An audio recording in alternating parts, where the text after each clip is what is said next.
એ લોકો એવું કહે છે કે અમે પુનર્જન્મમાં નથી માનતા. તમે માનો છો બીજો જન્મ હોય?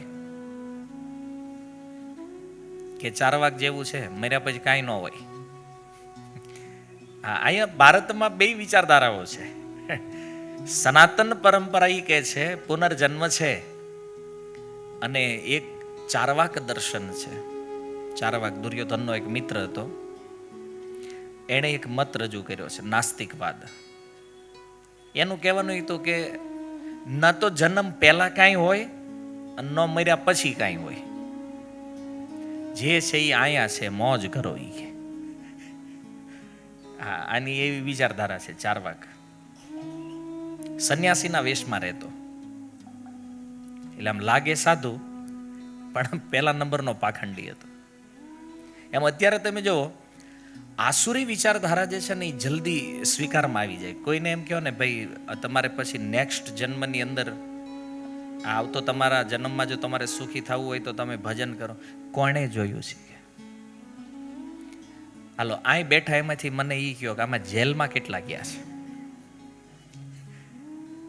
કોઈ ગયું નહીં? તો હું કેવું, નહીં હોય જેલ? હવે આપણે ગયા નથી કોઈ,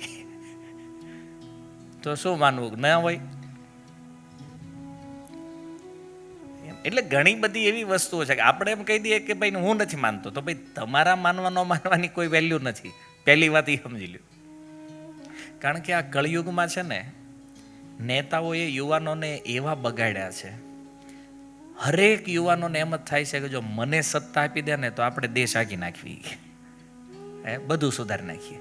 આ એક વહેમ મનમાં નાખી દીધો કે આપણે બુદ્ધિશાળી છીએ એમ. અને આનો એક પ્રોબ્લેમ શું છે ખબર? કોઈ પણ વાત તમે એને કરો ને એટલે એમાં તર્ક લગાવે. તમે એને કહો કે ભાઈ પુનર્જન્મ, તો કે એ હું નથી માનતો. તો આ તો બહુ સિમ્પલ લોજિક છે ને આમાં. ભાઈ તમે પુનર્જન્મને નથી માનતા, હવે તમે અહીંથી બહાર નીકળો ને રોડે રોંગ સાઈડમાં ગાડી ચલાવો ને પોલીસ પકડે, ભાઈ કેમ રોંગ સાઈડમાં કેમ? આપણે રોંગ રાઈટ માનતા જ નથી કાંઈ. પોલીસને એવો તર્ક આપો તમે કે હું નથી માનતો, પણ એ કે સંવિધાનમાં લખ્યું, આપણે સંવિધાનને જ નથી માનતા. શું કરે પછી? બે ધોકા નાખે હરખાય, તરત સંવિધાન માનવા માંડે. એમ મૃત્યુ બાદ આ જે બગડેલા જીવ જે છે ને એને સુધારવા માટે જ નરકની વ્યવસ્થા છે.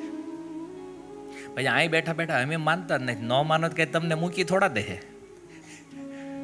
એ તમે અહીંયા સમાજમાં બે ચાર જણા સામે પાવર કરો કે ભાઈ હું નથી માનતો ને હું આમ કે તેમ, તો એ હું આવ્યું ત્યાં જ પતી જવાના છે. શાસ્ત્ર એ કે આ દુઃખનું મોટા મોટું કારણ શું છે? હું અને મારું. તો આમાં તો પૂરું થવાનું જ ભાઈ.